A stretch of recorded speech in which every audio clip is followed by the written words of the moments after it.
Today, I'd like to explore the question of how much the Romans knew about the Jewish expectation of a Messiah during the early 1st century AD, around the time of Jesus' ministry.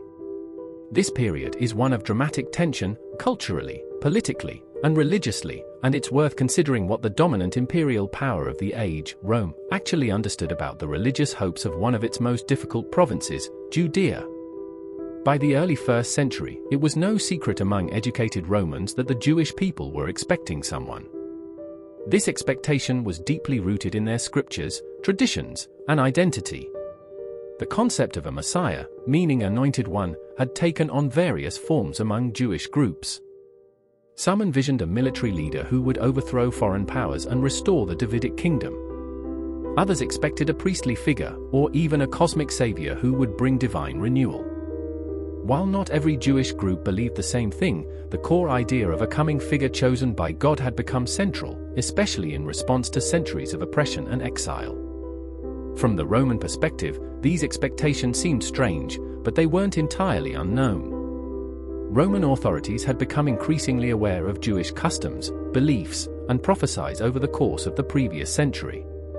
The Maccabean revolt in the 2nd century BC had led to a brief period of Jewish independence under the Hasmonean dynasty. When Rome eventually absorbed Judea, it inherited not just a territory, but a people with a strong national memory and a religious conviction that history was moving toward divine intervention. Rome, as a power, was deeply practical. It didn't concern itself with theological nuance unless it affected political stability. And Judea, time and again, proved to be a province on the edge. Roman governors and military leaders constantly dealt with unrest, rebellion, and religious movements. In this context, messianic hopes were seen not as spiritual speculation, but as potential uprisings. When messianic claimants appeared, Rome took notice. Pontius Pilate had Jesus executed under the title King of the Jews. This was not merely a religious charge, it was a political one. To claim kingship in Judea without Roman approval was a challenge to imperial authority. Other figures, like Theudas and Judas the Galilean, were similarly dealt with. Their uprisings were crushed, their followers scattered. While Rome didn't always understand the theological details, it clearly recognized the danger posed by anyone claiming divine authority and gathering crowds. We find, in Roman historical writings, occasional references to a prophecy circulating in the East. Suetonius, Tacitus, and Dio Cassius all mention an ancient belief that someone from Judea would rise to world prominence. These historians, writing after the fact, interpreted the prophecy as referring to the Flavian emperors, who had defeated the Jews. But the fact that they even mention it shows that the expectation of a Jewish savior had become part of broader Roman awareness. Tacitus, writing in the early 2nd century, noted that there was a firm persuasion that at this very time the East was to grow powerful, and rulers coming from Judea were to acquire universal empire.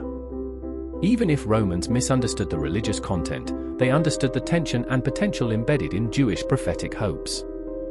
Meanwhile, Jewish texts like the Dead Sea Scrolls show us how widespread and diverse these expectations were. Written by a sectarian Jewish group during the same era, these texts refer to figures like the Teacher of Righteousness, the Messiah of Aaron, and the Messiah of Israel.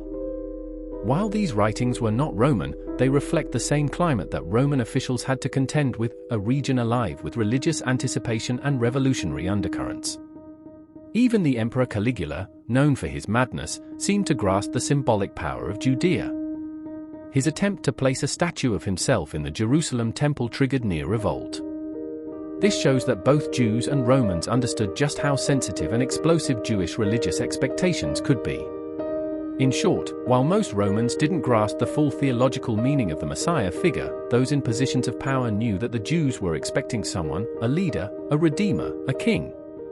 They didn't need to understand Isaiah or Daniel to recognize the potential for rebellion. To the Roman mind, the Messiah was not a spiritual mystery, it was a political threat.